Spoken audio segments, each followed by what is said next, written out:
Today we're going to discuss the cycles of insanity. Why I believe that people are stupid. People are stupid. Altogether, collectively, people are stupid. You know, they have an amazing ability to be convinced to go against their own well-being repeatedly and learning not a doggone thing. You know?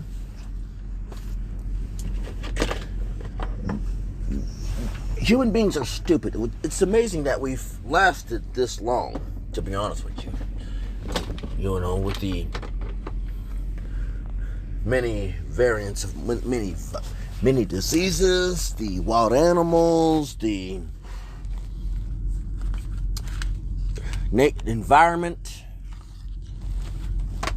things we put ourselves through. It's amazing that we've managed to, and even other human beings, it's amazing that we've managed to last this long, you know, without completely going extinct, without completely and utterly going extinct. We have survived everything from the bubonic plague to the Black Death, influenza to scarlet fever, yellow fever to Black Death, malaria to polio. We have fought with rocks,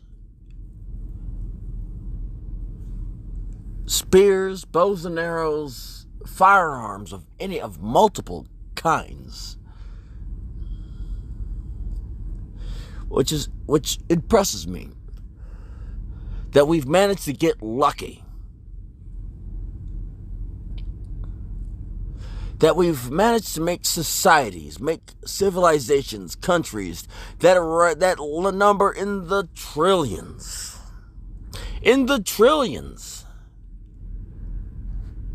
But yet we are still able to be convinced to go against our best interest. Case in point, I think it was the Jin dynasty, before the golden age of China, where Genghis Khan was able to take over, bypass, literally walk his troops through the Great Wall of China. We have sold out and changed the face of China. It's impressive, you know, it's really impressive that one person can change the course of history. Genghis Khan was a tactician, was a brilliant tactician, you know, a tactician upon tacticians.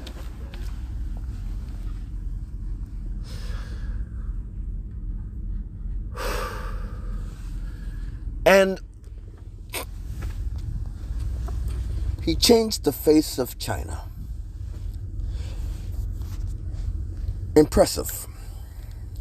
And how he did it was he basically got the key. He picked the most beautiful of their tribe, beautiful woman of their tribe, to be a wife, or to be something of the emperor and handed the key to the city to that lady, to one woman. One woman, one man, and one woman can change the course of history. Despite the protest. You know? It's impressive. We can go against our own well-being, own survival of our civilization, just because of a pretty face.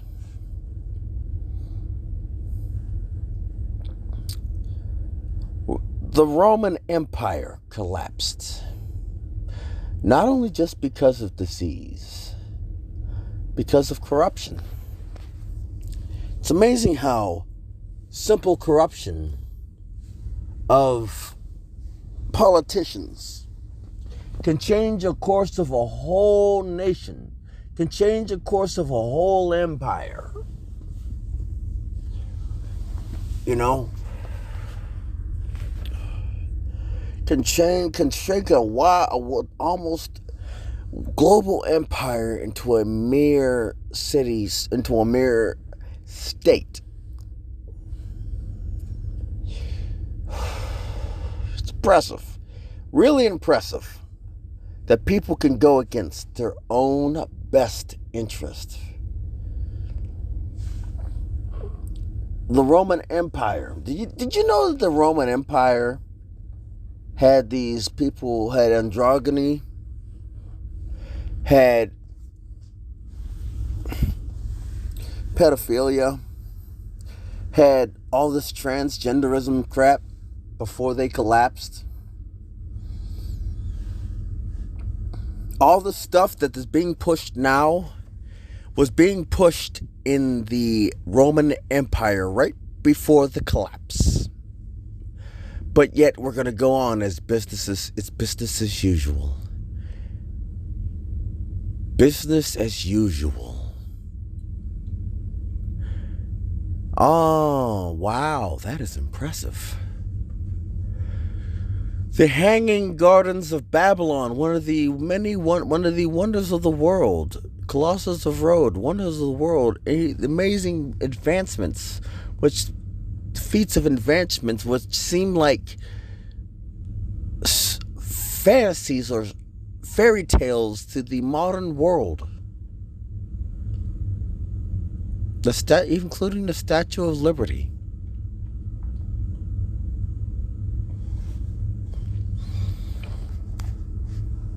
One of the many wonders of the world.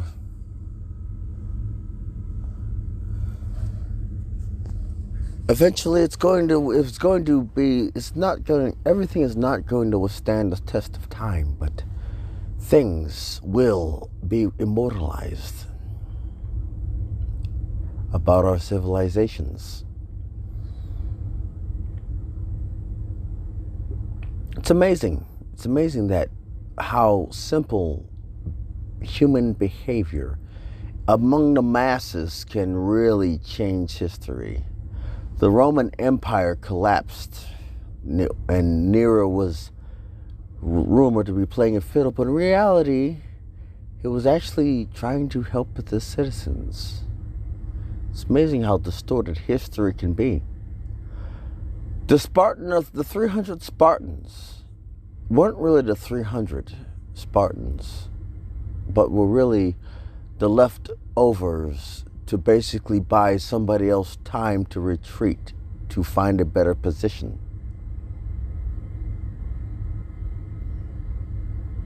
Were nothing more than pick-me targets. So that nothing more than time wasters.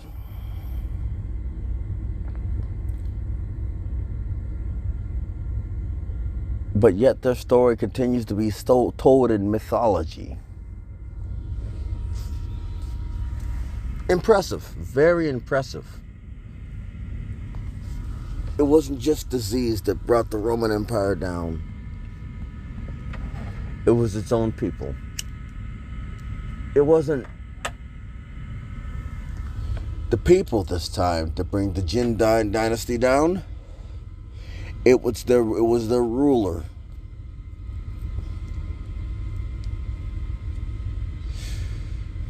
Disturbingly impressive, isn't it? Disturbingly impressive. Disturbingly impressive. We got we ranging from the people to the rulers.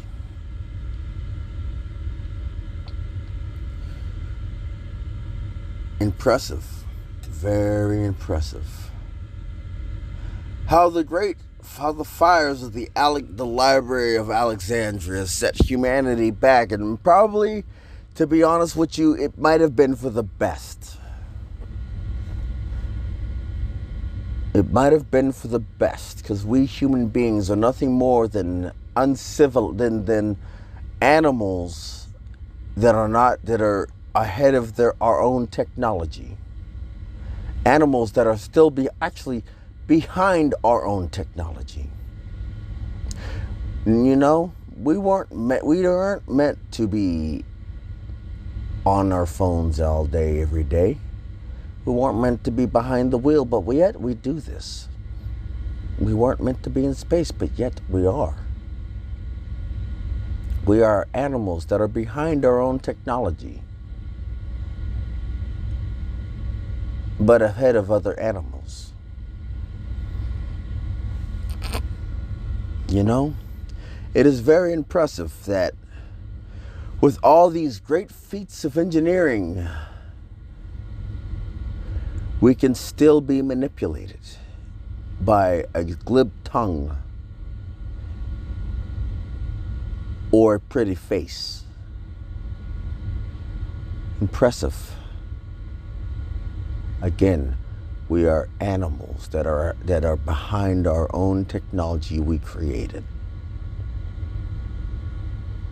The Egyptian Empire. The Egyptian ruled the pyramids, the Sphinx, the pharaohs were all nothing more than a disease away from being dethroned. We're nothing more than an arrow, a shot away, a stray assassin that managed to slip through the cracks away from being toppled.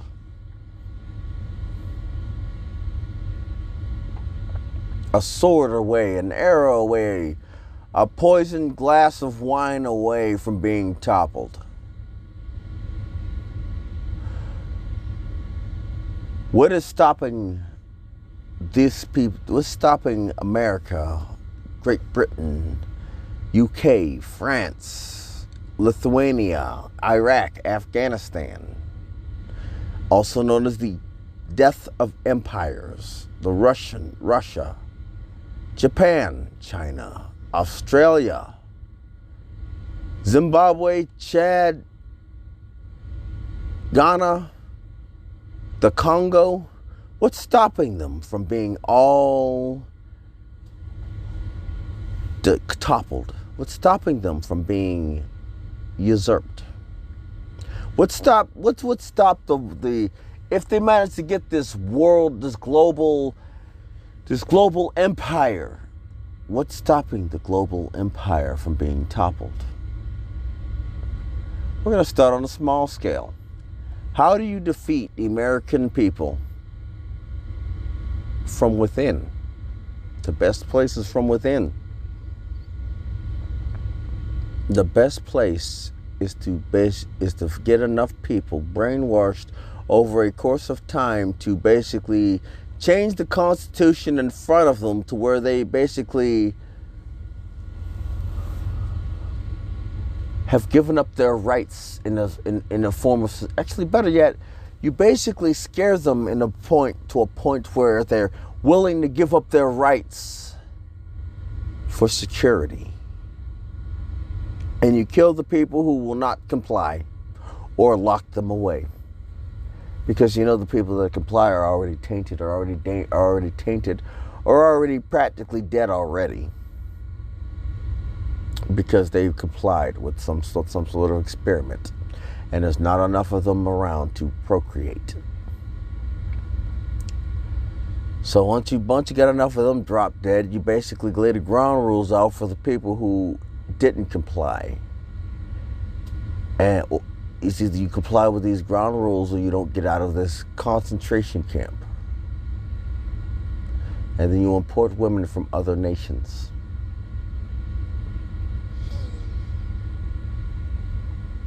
Because those are going to be the ones that they're going to hold resentment, but you're going to basically create a society where the children are going to be brainwashed in school and they can do nothing about it. Orwell was a genius. George Orwell was a freaking genius. You kill all the people, you basically take all the people that complied and you make all the people that didn't comply with the demands or face lifelong imprisonment. And half of those people are going to not face lifelong imprisonment. And then you get the schools to teach the children to tell on their parents, to snitch on their parents for non-compliance. George Orwell was a genius.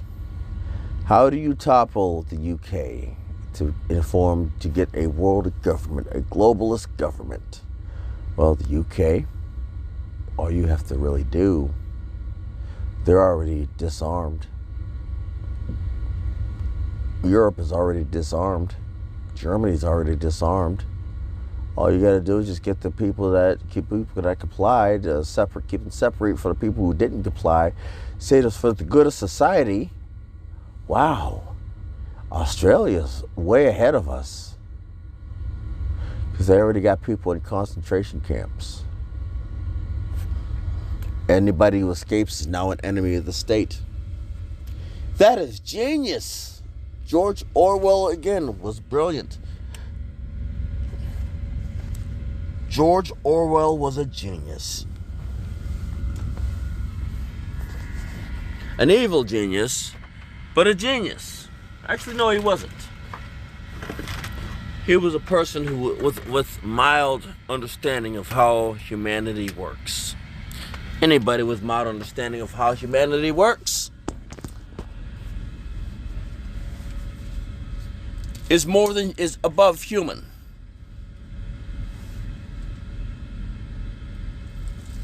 It's basically human nature. Human nature to be put under fear. To basically give up everything that they strive for.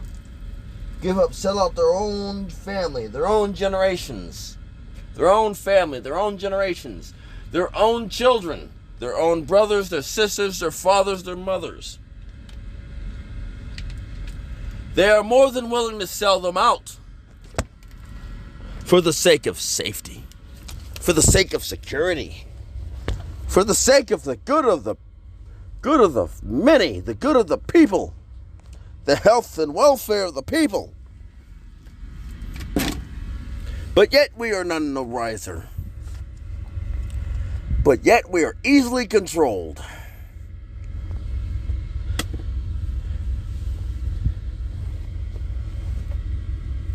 We would be better being led by apes, by gorillas, by chimpanzees, by the bonobos, by lemurs, by any other creature other than a human being.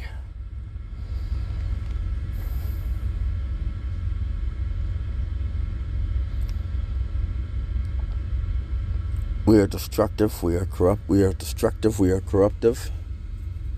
We are disruptive to the natural order. We don't have a natural order anymore. We don't have a natural order. How does that make you think? We don't have a natural order. We should have been extinct ages ago. We don't have a natural order anymore. We have been so far removed from nature that we don't even know our part in nature. We don't even know how to be a natural human being anymore. But we follow the cycle, we are insane. We follow the same cycle every generation, every century, every bicentenary, every change of government, every change of power. We follow the same doggone narrative.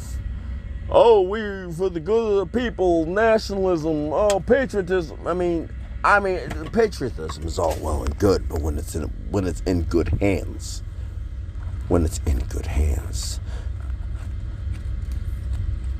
communism, it's just a flip side of the coin.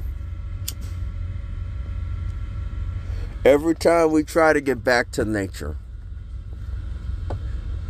it is always disrupted. It is always disrupted by some greedy individual. It is always disrupted. They fear what they fear what they should not fear. Humanity getting back to nature, its natural state. We don't know our natural state. We're afraid of our natural state. But we could use our natural state to advance ourselves in our both mentally and spiritually. But we don't like people getting to the natural state. They're afraid of it. Anybody that goes into the natural state is something to be fearful of. But then again, listen to me ramble on. This is Red Pill in the Wind signing off.